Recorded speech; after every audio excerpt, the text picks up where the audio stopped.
Okay, we're here. It's raining. What is with Florida? It literally was sunny 2 seconds ago when I looked outside. Wow.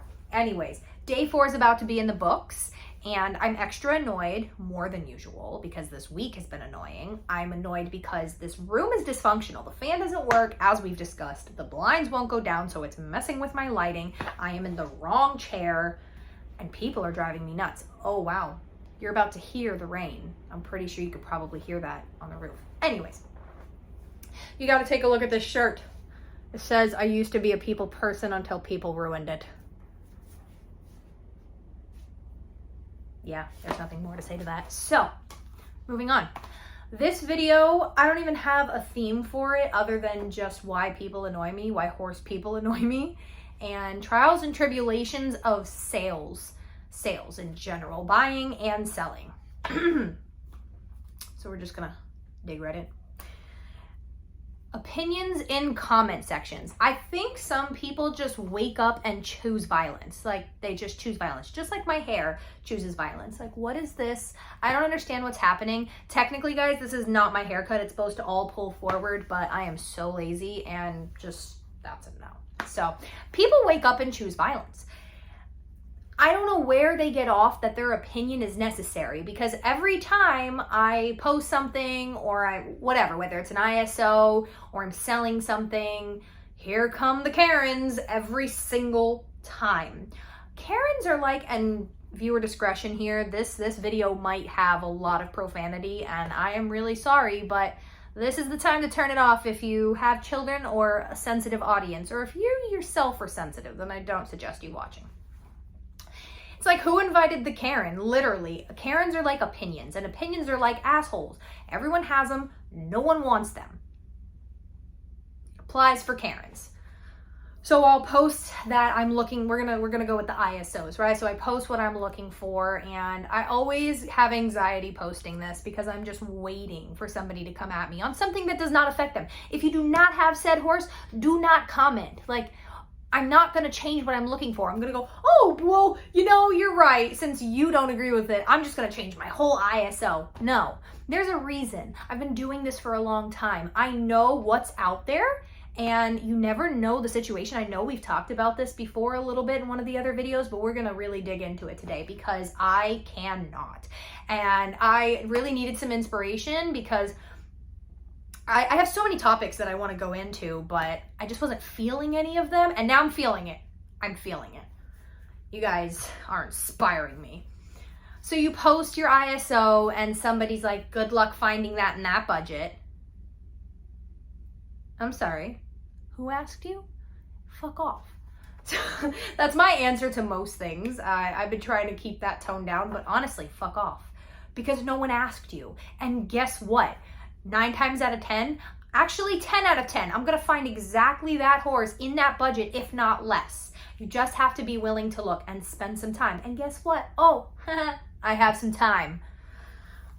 So they'll say things like the budget, or they'll say things like, you really should just be getting one from a rescue at that point.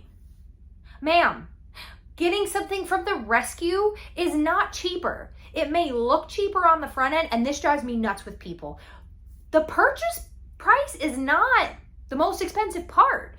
I'm keeping in mind that I have to ship it. Okay, so that's not even that bad. I have to ship it. Now I have to get it here. I have to see if it's even going to work in my program. How long am I going to end up keeping it if it ends up not fitting in? You might sell it honestly to me, but then it, as we talked about in the last video, could be completely different with me. And because I typically am buying off video, there are a lot of things for me to keep in mind. So I set a budget based on everything, my criteria, everything. And do I know? I even know sometimes, oof, that's a tough budget, but I put that out there. But I shouldn't have to, because it's nobody's business. Because guess how many people flood my inbox when I say what I'm looking for? And yeah, I have people who literally message me and they're like, I have this one for $25,000. And I'm thinking, what about my post? Because Facebook gets weird and I can't post the price, and it drives me nuts. I hate that. I hate not being able to do it because it wastes so much time, and it gets my hopes up because I really like something. Somebody is not forthcoming about price, and then I can't have it. Or then I do bad things and buy something that I wasn't supposed to buy because I wasn't supposed to spend that much money. So So then people reach out to me and they're like, I have this $25,000 horse. No. Like, I know I didn't post the price, but can we have a little more, dying, a little more common sense than that? Wouldn't you think like 10,000 and under? I mean, maybe you could think 15, but what lesson program really spends more than 10,000? And even that, I mean, to me is a lot for a lesson program. And I'm not saying they're not worth it, but do you know what it takes for a lesson program to make that back? And you have to think that's not their only horse. So it takes a lot for them to make that back when a lesson is 50, 60, 45, I don't know, right? And they're feeding them and shoes and the maintenance. And can we be realistic? So people send me those, and those just really make me giggle because, wow. But then I have the people who go, oh, I have a horse that perfectly fits for the lesson criteria. And I don't know if anyone has seen my recent post. We are looking for one to fill a lesson horse job because we had to early retire one. And so we know we're on a tight budget, but we're okay with a little bit of greenness. That's fine because we understand the budget we're looking for and we're not going to find something made. But that's not honestly true because we have found some incredible deals. And so then that just kind of null and voids that comment, but still. So we're open to green as long as it has proven that it's going to be safe and quiet. And it drives me nuts when somebody says, oh, I have one. I'm like, okay, send me video. So they send me video and it goes like a psychopath. I'm sorry, I have no other words for it than psychopath. I mean, would you put your child on that? And I'm not saying we're looking for the one to teach the little ones, okay? We're not looking for the lead line or even to teach them to walk, trot, canter. We are talking about a kid that can decently steer and walk, trot, canter already, and then, that's starting to learn to jump. And yeah, that can get a little touchy with one that's also learning to jump, but we take it very slow. The lesson kids don't get to just jump anything. They're, mostly cross rails and maybe 2 foot, and it's kept simple, and that horse would stay in a program. So it's already a touchy situation. We understand that. But, you really thought that one? Like, it makes my eye twitch. You really thought that could work? Yeah, I'm really gonna do that. Okay. And then what makes that one even better is when somebody said, so I go, okay, do you have video of them? So the first videos will look good, right? Do you have video of them being ridden by a younger rider, an amateur rider, a timid rider, like something for me to see that? Oh, no, I don't, but I'm sure they'll be fine. We've all said that before, right? I've had a lot of green horses that I think are amateur friendly, but lesson horse friendly, like lesson horse program is very lesson horse you know what I'm trying to say. I'm irritated, so blah, blah, blah. But lesson program, very different. Multiple different kids. Some kids that hang on their mouth. Some kids that kick all the time. Some kids that can't stay up for the life of them. Some kids that can't even steer and might steer them into the rail. I don't know. So they have to have a really impressive brain, and they are out there. There are green horses. I've had them myself that are just, the brain is amazing. And those are the ones I'm talking about. And yeah, they might be on the more expensive side, but hey, there's going to be one that fits. So basically what I'm getting at is, it is not your business to get involved in what somebody is looking for, whatever budget they are looking for, whatever their criteria is. It is not your business. It might look crazy. I've laughed at some ISO ads. I have definitely laughed at some ISO ads, but hey, it might work out. It might not. They might have to tweak their criteria. I don't know, but that's not my problem. I just don't know where these people wake up and choose violence. Rawr, stay in your lane. Wow. But yeah, so the videos, I can't with the videos, and, or I had this happen, and I might be calling some people out right now, but I really don't care because you look stupid.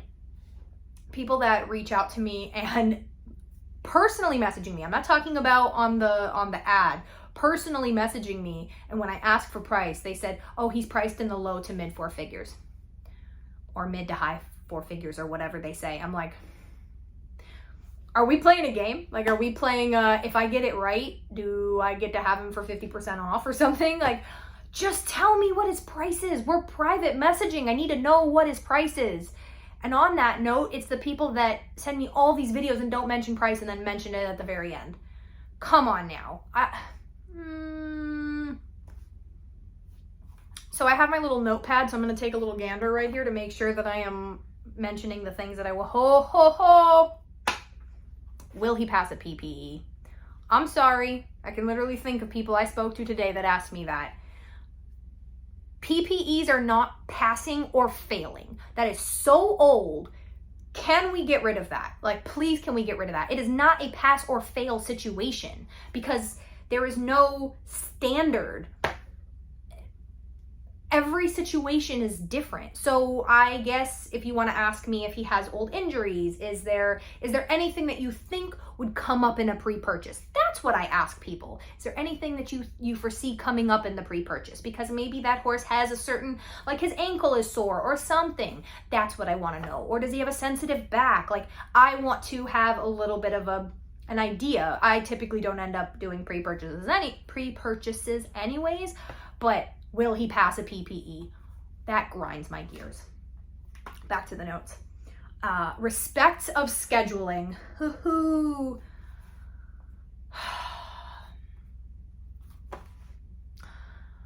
Guys, we are all horse people, okay? I had to take a deep breath for that one. We are all horse people. And I can't for the life of me understand why other horse people seem to forget how their life goes and the shit that they deal with, sorry, language, but the stuff they deal with, and then completely want to act all brand new and different when dealing with another horse person.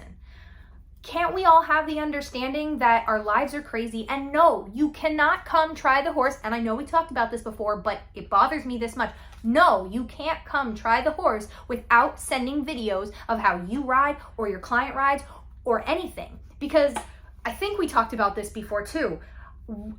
My favorite story, because it's one of the most recent ones, was when somebody came with their trainer and the trainer rode worse than the client. She literally got on this said horse, who was an angel, okay, and leaned up his neck at a cross rail, and he still jumped it anyways. He jumped it like a freak because he was just scopy. And then she gets like tossed on the backside and then rips his mouth. First of all, not your horse. You do not have the say to do that. It was your fault because you can't ride to save your life. Your client rode better than you. So yeah, you need to send me video before coming. And I really would like to see video of the trainers too before they come, but then I would be getting that I can understand starts to get a little bit much, but I would have no problem sending that. And I've had clients that have had no problem. Here's video of my trainer and here's that. Then I have the people that, oh, I don't have video. There's no way. We all have smartphones, okay? We all have smartphones or phones with videoing capability. And you're telling me nobody at any point in time has ever videoed you or your client or anything like that? Yeah, no. And then to get offended that I want video. My baby horse. And we are specifically talking about Chicken Little right now. So he is just turning 3. And even if they were 4 or 5, doesn't matter. I'm still going to ask. But specifically for this one, it's really important that his rides are, we try to create the best situation for him possible. And he's such a good little boy. So I'm sorry, but you're not just coming and riding my horse if I do not know how you ride. And even then I could see that and you could still come and still ride like a complete ass hat or react to something like said human did, and I'm mortified. You're being kicked off immediately. But why is it offensive to ask for video? I mean, this is like blind dating to me. I don't blind date. That's not a thing. I don't do that because no, I'm sorry. I want to know who I'm going to be meeting up with. I mean, I'm not dating. I'm in a relationship, but still the point. That thing of trials, it's so old, and the people who still do it, like, good for you, but I just am not messing around with that. And where I'm going with that is the time. My foot's itchy. The time that gets put into trials. It is not just pull a horse out and trial. It is cleaning them up. It is stopping your day. It is not doing the other things that lessons and stuff that are making you money and that are making your world go round. So yes, that trial could make you money, but so much time goes into them, guys. the tacking up, the cleaning them up, the actual trial itself, and those are never short because we have to probably get on them first and show them to you, and then you ride, and then we all talk, and all of the above. So they typically about 2 hours goes into them, if not sometimes more, because some people have no respect for time. Time is money. So do not be offended. Send me video. And if you want to get all weird and tell me nobody's asked for video, then guess what? You're not coming to try my horse. I'm sorry, then move on to somebody else. I'm not offended. So if that offends you, go try somebody else's horse. Like, gosh. And then to sit there and tell me, well, I know how to ride, or I'm a professional, or da-da-da-da. I don't care. And if you did, then you would have no problem sending me video. So I've traded the ums for hitting my legs, and I'm so sorry for that, but such is life. But so then send me video of that. Or show me your page with, you know, lots of good stuff going on it, or something. But I'm sorry, and I'm Queen Latifah with the body of J-Lo. Like, we could all say whatever we want to say. I just don't get it, because if you're a solid person and a solid rider, you should not have an issue. You say, okay, I'll get video for you today. Like, don't be salty about it. Back to my notes. I feel like that's mostly it. But yeah, so I can't stand it. And like I said, the biggest thing for me, I mean, a lot of things are big for me because people drive me bananas, is mess. There came the I was doing so good, but getting in the comment section. I see it on other people's posts. I see it on my post. I just cannot. And the judgmental, the bitchiness, the opinions that are uncalled for and not asked for, leave them in here. That's all I gotta say. So anyways, yes, buying a horse right now and selling a horse right now, I'm sure that I'm gonna be inspired a lot more, but this is definitely one of the big ones because I can't. Oh, wait, before we go, I'm doing so good on time, by the way. Before we go, another thing is when somebody feels that they can do the better job than you, or have you tried this and that, or have you tried this? Ma'am, my hot horse is not going to be any less hot because of your natural horsemanship or your lunging or your supplements or anything like that. And I get some horses, it really ends up being something simple like that. But we've been doing this for a long time. And if I were able to get that horse to go quieter, you don't think we haven't tried all those things? And you really think that you're going to change that? And I'm sorry, that might sound like I'm being all murmur, but I'm not. It's just, we're talking about a hothead. And have you tried natural horsemanship? I didn't say they're bad on the ground, and that's not going to change them. Some of them just go that way. They just are that way, just like some humans are the way they are. But people in the comment sections, they are the worst. I posted something about a possum today, and I know this is an opossum, sorry, and I know this is really random, but everybody was coming at me about, you know, the wild opossums. I understand for wild opossums, just like wild cats, wild dogs, wild anything. I'm talking about the ones that are raised like domestically, that are pets. Comment section. That's what I'm naming this whole thing, comment section, because the comment section drives me nuts for so many reasons. Leave your opinions in your cabeza, not in my comment section. That's all. Bye.